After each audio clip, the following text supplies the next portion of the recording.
बिस्मिल्लाहिर्रहमानिर्रहीम अस्सलाम वालेकुम डियर स्टूडेंट्स। आज के इस वीडियो ट्यूटोरियल के अंदर हम कैपेसिटर के बारे में कुछ जानेंगे कि कैपेसिटर की कैपेसिटेंस इन फैक्टर्स के ऊपर डिपेंड करती है। तो आइए हम अपना लेक्चर स्टार्ट करते हैं कि कैपेसिटर की कैपेसिटेंस इन फैक्टर्स पे डिपेंड कर रही है। Capacitance is an actually ability of a capacitor to store charge. This word is very important. Ability का मतलब ये होता है कि उसके पास सलाहियत मौजूद है। ज़रूरी नहीं कि वो उतना चार्ज स्टोर करके आपको दिखाए, तो फिर ही हम उसका यकीन करेंगे कि उसके पास इतने चार्ज स्टोर करने की एबिलिटी है। यानी ability is just you can say that कि उसके अंदर इतना चार्ज स्टोर हो सकता है, चार्ज स्टोर करना ज़रूरी नहीं है।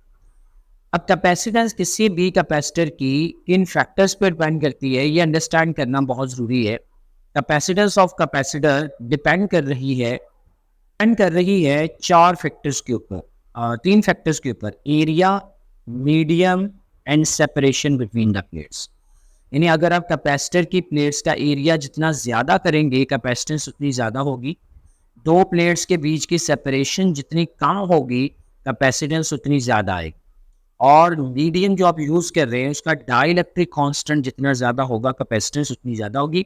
और यहाँ पर एक और चीज़ बहुत मज़े की है, एक कैपेसिटेंस रेशो है चार्ज टू वोल्टेज की।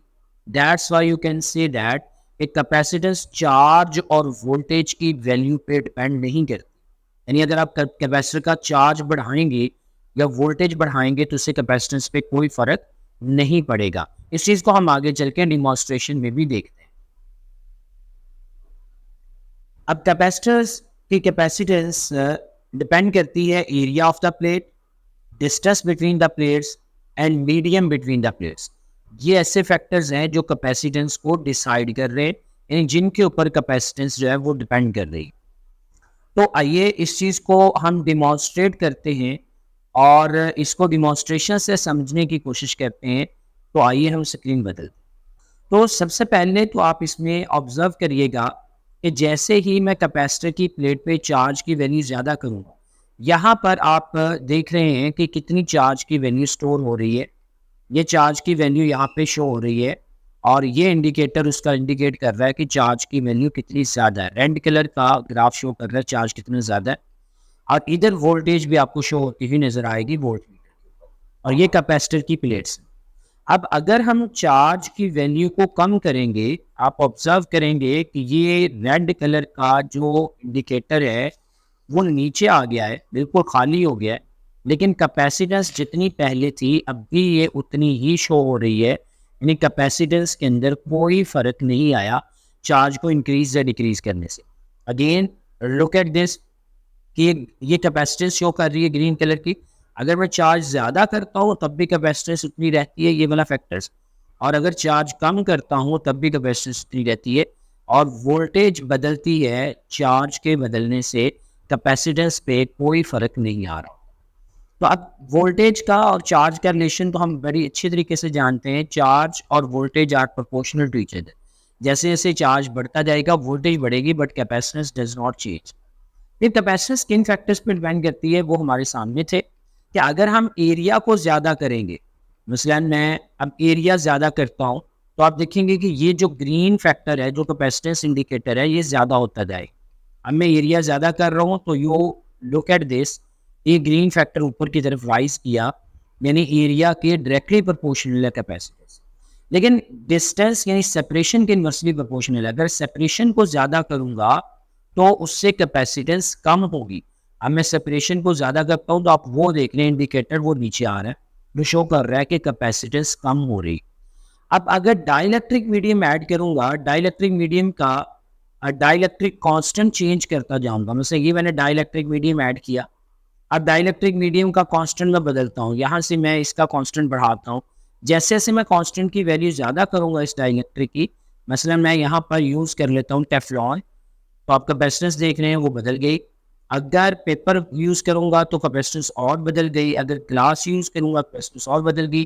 टेफ्लॉन का डाइलेक्ट्रिक कांस्टेंट 2 होता है, तो कैपेसिटेंस इंक्रीज हो गया। और डाइलेक्ट्रिक अगर मैं निकाल दूँ, अगर डाइलेक्ट्रिक निकाल दूँ तो कैपेसिटेंस जिस वैल्यू की है डाइलेक्ट्रिक ऐड करने से, यानी टेफ्लॉन ऐड करने से कैपेसिटेंस इंक्रीज हो जाती है। अगर टेफ्लॉन की बजाय पेपर यूज करूंगा, पेपर का डाइलेक्ट्रिक कांस्टेंट और ज्यादा होता है, तो आप देख रहे हैं कैपेसिटेंस और ज्यादा होगी। जैसे जैसे डाइलेक्ट्रिक कांस्टेंट बदलता जाएगा वैसे वैसे आप देखेंगे कि इसमें वैल्यू जो है जैसे जैसे डाइलेक्ट्रिक कांस्टेंट बदलता जाएगा आप ऑब्जर्व करेंगे कि इसके अंदर हमारे पास कैपेसिटेंस इंक्रीज हो रही है।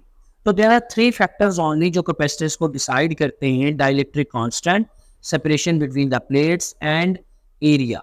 जबकि 2 फैक्टर्स ऐसे हैं जो कैपेसिटेंस को डिसाइड नहीं कर पाते, सिर्फ डिफाइन करते हैं। वो कौन कौन से हैं?